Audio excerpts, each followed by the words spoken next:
नमस्कार। स्वागत करता हूं भावी शिक्षक गण का संस्कृत प्रभा यूट्यूब चैनल पर। उत्तर प्रदेश माध्यमिक शिक्षा सेवा चयन बोर्ड प्रयागराज द्वारा संस्कृत विषय का साक्षात्कार करवाया जाना है, जिसके तहत कई श्रृंखलाएं चलाई गई हैं। आज यह 6वीं श्रृंखला है, अर्थात भाग 6 है। टीजीटी पीजीटी 2016 के साक्षात्कार हेतु प्रश्न हमारा, जवाब आपका। जी हाँ, प्रश्न जिस प्रकार से साक्षात्कार में पूछे जाते हैं उसी प्रकार के प्रश्न इन श्रृंखलाओं में रखे जा रहे हैं। आप सबको ज़रूर लाभ मिल रहा होगा। आप लोग अपने आप से, अपने अंतरात्मा से ज़रूर जवाब दीजिएगा। यदि वीडियो पसंद आए तो आप लोग अपना स्नेह एवं प्रेम रूपी लाइक ज़रूर दीजिएगा। आप अपना प्रेम स्नेह इस वीडियो और इस चैनल को ज़रूर लाइक बटन दबा करके प्रदर्शित करिएगा।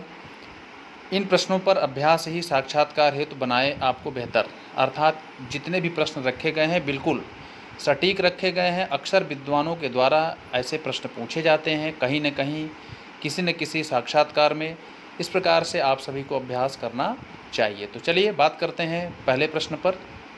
अभिज्ञान शाकुंतलम में कालिदास की मौलिकता के बारे में बताएं। जी हाँ, महाभारत की कथा वस्तु पर आधारित है अभिज्ञान शाकुंतलम। जैसा कि आप सब जानते हैं, कालिदास ने क्या क्या अतिरिक्त अभिज्ञान शाकुंतलम में समाहित किया है, जिससे महाभारत की कथा से अभिज्ञान शाकुंतलम की कथा भिन्न हो जाती है। तो आप सबको इस पर चर्चा करना है और बताना है। अगला प्रश्न है, कालिदास को भारत का शेक्सपियर क्यों कहा जाता है। जी हाँ, तो आप सबको बताना है कि कालिदास को भारत का शेक्सपियर क्यों कहा जाता है, किन किन विशेषताओं के कारण कालिदास प्रसिद्ध हैं और उनको उपाधि दी गई है शेक्सपियर की, भारत का शेक्सपियर कहा गया है। तो इस पर आप लोग चर्चा करेंगे अपने आप से, और आप सबसे निवेदन करूंगा कि वीडियो को लाइक करके ज़रूर अपना स्नेह प्रकट करिएगा, और 2 से 4 जो आपके साथी मित्र यार हैं उनको शेयर करें, ताकि उनका भी भला हो, साथ ही साथ आपका भी हो। तो इस पुण्य कार्य को देरी मत करें, ज़रूर एक बार शेयर करेंगे।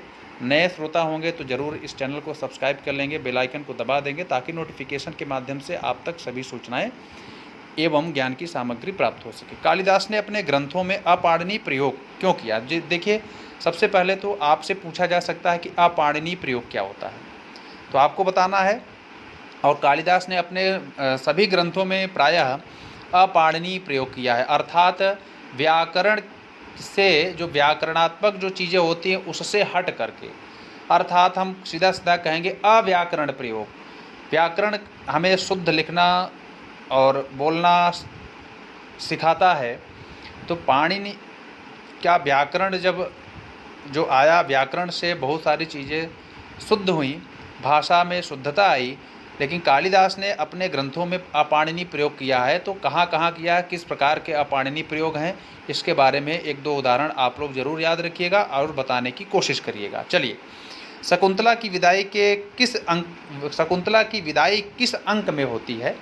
यहाँ पर मिस्टेक, वाक्य में कुछ गलत है, आप सब पढ़िएगा। शकुंतला की विदाई किस अंक में होती है, तो अर्थात अब आपको 7 अंक का नाम याद रखना है। मुख्य घटनाओं के आधार पर 7 अंकों का नामकरण किया गया है। मुख्य घटनाओं के आधार पर आपको 7 अंकों का नाम जरूर याद रखना है, किस अंक में कौन सी घटना है और किस अंक का क्या नाम है। चलिए, अभिज्ञान शाकुंतलम का मंगल मध्यनांदी का श्लोक सुनाएं। ऐसा प्रश्न बन सकता है। मंगल मध्यनांदी का जो श्लोक है उसका अन्वय सहित व्याख्या, शब्द टिप्पणियाँ और छंद, उसमें रस कौन सा है और अलंकार कौन सा है। तो इस प्रकार से आप तैयारी कर लीजिएगा। साथ ही साथ श्लोक चतुष्टय भी जरूर याद रखिएगा। श्लोक चतुष्टय जो आए हुए हैं श्लोक हैं, महत्वपूर्ण श्लोक हैं, उनको अच्छी तरीके से अन्वय सहित व्याख्या प्लस टिप्पणियों के बारे में आप अच्छी तरीके से तैयारी कर लीजिएगा। पूरे श्लोकों को रटने की कोई आवश्यकता नहीं है। चलिए, अभिज्ञान शाकुंतलम के भरत वाक्य में किसकी स्तुति की गई है। इसी प्रकार से मंगलाचरण में प्रथम श्लोक में किसकी स्तुति हुई है, मंगलाचरण भी आप याद रखिएगा। और अभिज्ञान शाकुंतलम का भरत वाक्य अच्छी तरीके से याद रख लीजिएगा, उसका अन्वय, व्याख्या, टिप्पणियाँ इत्यादि तैयार रखिएगा। चलिए देखिए, यहाँ पीजीटी विशेष हमने इसलिए लिखा क्योंकि पीजीटी के पाठ्यक्रम में काव्य प्रकाश है, थोड़ा उसमें समाहित है।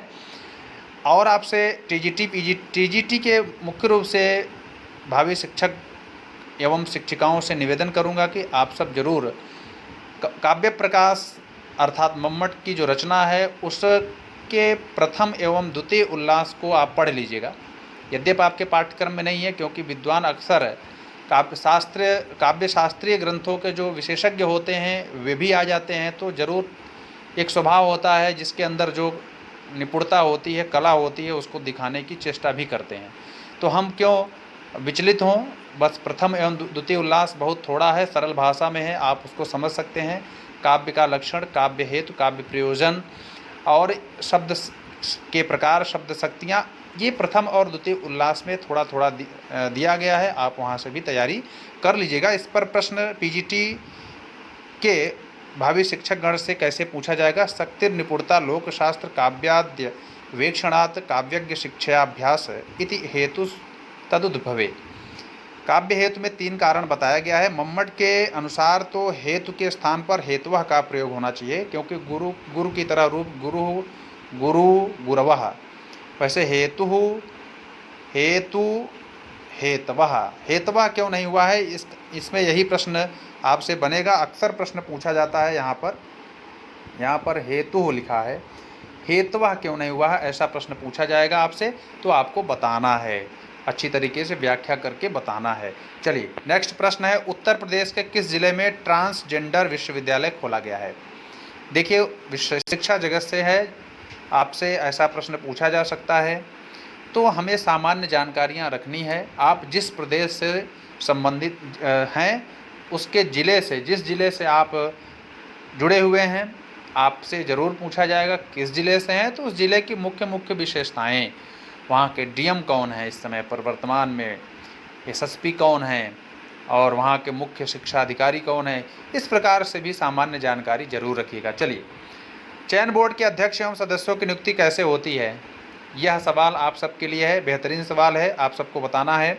उम्मीद करूँगा आप सबको यह वीडियो या जितनी भी श्रृंखलाएँ चलाई जा रही हैं पसंद आ रहे हैं, और आप सब अपना लाइक बटन दबा करके स्नेह प्रकट करिएगा, ताकि एक मनोबल बढ़े और भी कार्य आप सबके लिए किया जा सके। तो आज के लिए इतना ही। इस वीडियो को आप सब शेयर करिए ज़्यादा से ज़्यादा, ताकि सबका भला हो और उस